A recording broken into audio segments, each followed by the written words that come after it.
What's up guys, this is Jeremy from GamerTell.com, and this game right here is called Card Combat, and as the name suggests, it is a card combat game. It was created by Hothead Games, the guys behind Deathspank Thongs of Virtue, their upcoming third game in the Deathspank series called The Baconing, and they also did Bunny the Zombie Slayer, which I also did a video about back in April. And yeah, they're pretty versatile. They also did Swarm for PlayStation Network and Xbox Live. So good thing about Hothead, the games that they create, they do seem to be varied. They just don't stick to one thing, and this is probably the most unique game that they've come out with in recent memory. So I'm going to show you around a little bit and try to make a tactical card combat game seem somehow exciting through a camera. So this game is free. It's in the App Store right now. Recently came out. But here's the thing. While you can download it and it's free, it's technically just a light version. If you want to buy the full game, as you can see here, let me zoom in a little bit, it'll cost you $2.99 for the full game. And if you want to unlock all of the stages and all of the cards, then there's an autocomplete in-app payment that you can get for $9.99. But you know, it'll take away from the excitement of beating all your opponents and earning the cards yourself. So as the little disclaimer says, that full card and item collection automatically rewarded and ideal for hardcore multiplayer fans. So if all you want to do is jump into multiplayer and just go against people using a complete deck of cards, then you can. If not, $2.99 for the full game. Now, what makes this version restrictive? Well, you only have access to fighting against 5 different opponents in the tower. Let me show you that. So you see here's the tower mode, a single duel, which is just a random battle, and multiplayer. Now, before you go to the tower, you have to choose your destiny, which is basically 4 different mages that you can choose from. And each of these mages have a specific deck that caters to their talents, personalities, what have you. So you have the Holy Mage, you have the Death Mage, it's like it's counter opposite, the Machine Mage, and the Dominator Mage. Like, well, what does that mean? Well, that's why you go to Mage Info. It tells you that the Holy Mage has balanced magic and they focus on healing. The Death Mage, well, death, destruction, kill you after every turn, that kind of thing. The Machine Mage uses cards with automated attacks, and the Dominator Mage uses powerful manipulative cards. So whichever flavor you like best, you can choose from either one of them. So let's just say, for example, I want to choose the Death Mage, and you have the option of starting a new tower or continuing a tower. Now, I'll just go to Novice for the sake of this video. Now you see, you only can do up to 4, I think I said 5 before, but you can do up to 4 stages in the tower, and 5 is locked out and all the way up. So if you try to do it, I'll ask you if you want to unlock the remaining 28 towers. You see it goes all the way up here, you know, Mortal Kombat style, you know, in a way. All the way up until 33.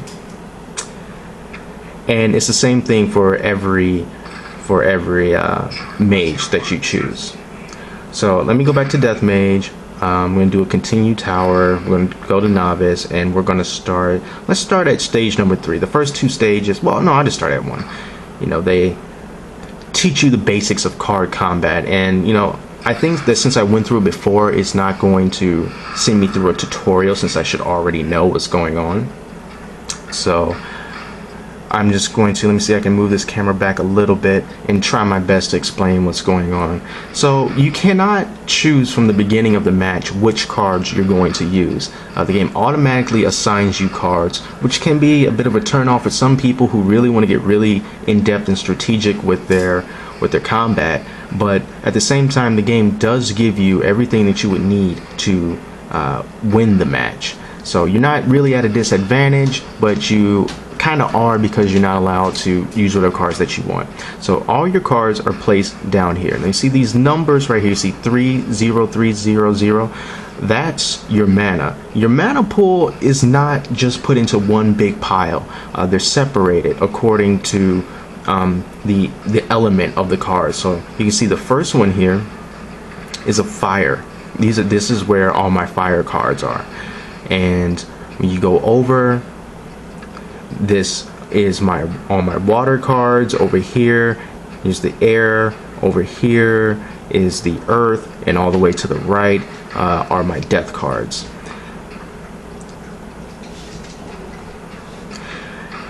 And according to what the card says, you can see my death card here. This first number is the attack, which means when this card either attacks the opponent or the owner of the card directly, it'll always take off 8 by default.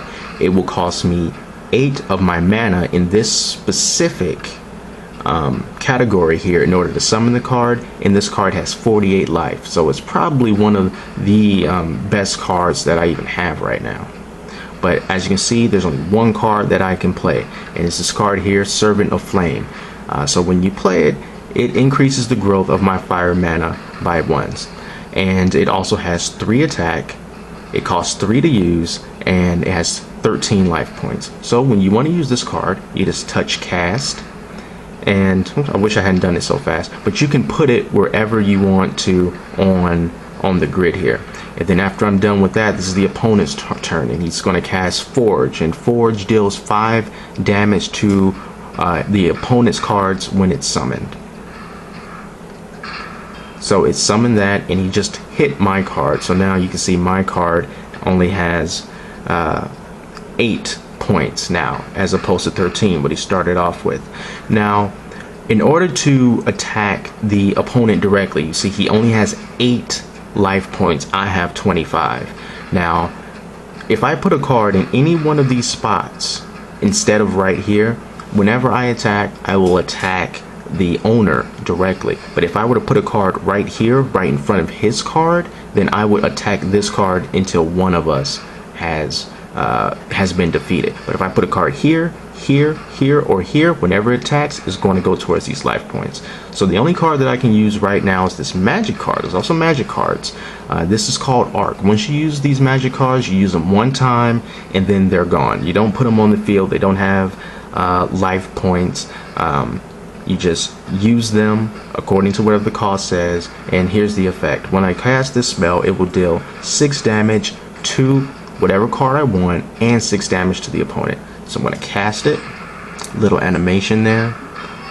It hits that card, it hurts him, and now the card that I put on the field attacks him directly, and that's it. I win. And then I confirm it. So that was just the really easy battle. So let me just go to 3. Oh yeah, here's another thing. Sometimes it's not just defeat this guy. Sometimes there's certain stipulations. So if I want to go here, the stipulations for victory was that I either defeat him or I survive for 6 turns. On the 3rd match, I have to defeat him within 10 turns, otherwise I lose. And the 4th match is just to defeat him.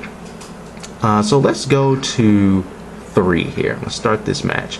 I believe this will be the last one that I do. We'll see if I can win, but if not, yeah. So you can see it's starting off. My opponent has 30 life points. I have 65. I'm at a pretty good advantage at this point. So the first thing that I'm going to do, even as a novice, the first thing I'm going to do is I'm just going to throw, well, I'm going to check out his card.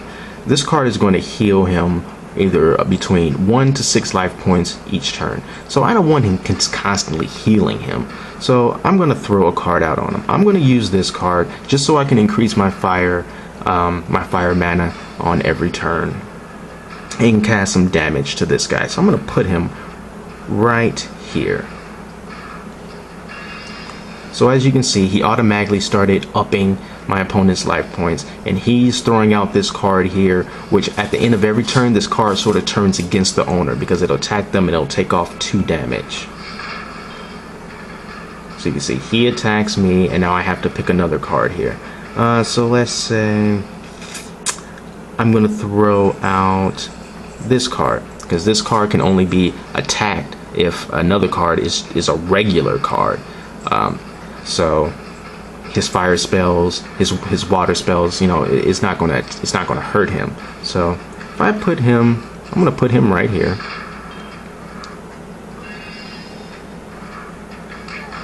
And you see that card, after every turn it attacks him. he played the same card that I just played. And to say I will play this magic card. So I'm going to cast 6 damage towards this healing item right here and 6 damage towards my opponent's life points. Brings it down to 28. And now this card has one more attack to go before it goes down for good.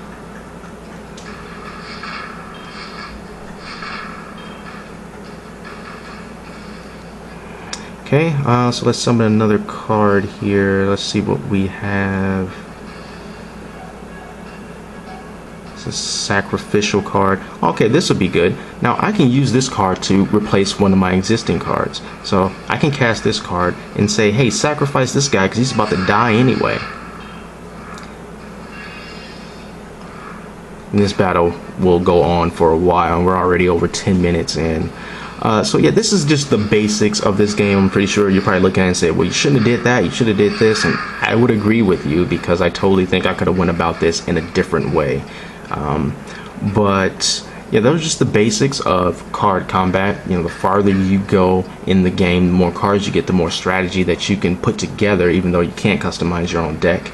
And even though I'm playing this on novice right now, when you put it on a higher difficulty level, it's a nice change of difficulty. It doesn't get overwhelming. It doesn't get ridiculously cheap. You know, I remember like the Eye of Judgment did on the PlayStation 3. Playing against the computer was a horrible experience. They cheated all the time. But the difficulty seems to be ramping up at a good level. It requires you to think a little bit more, but just try to play it at some of the lower levels first so you can get a better idea of the different combinations of attacks that you can do in order to maximize your effectiveness and pull out a victory. So yeah, I'm just gonna leave here. Oh, I didn't even realize that I could do that. But yeah, let me just try to go back to the main menu here. And from this 12-minute video, I think we're going to call it quits. So once again, this is Card Combat on iOS. It is free for the basic 5 tower with each class. $2.99 if you want to unlock the full game and play all the towers at your leisure. $9.99 if you want to unlock everything in the game and just jump into multiplayer. Made by Hothead Games, has Game Center support, Open Fame support. Hey, look at my collection. I have cards here, and you can read about them all you want. So yeah, go ahead, give it a try. It's pretty fun. I think you like it. I like it. I'll keep on playing it, pick it up, buy it, and maybe write up a little something a little later on. So until next time, this is Jeremy from GamerTel.com. Choose your cards wisely.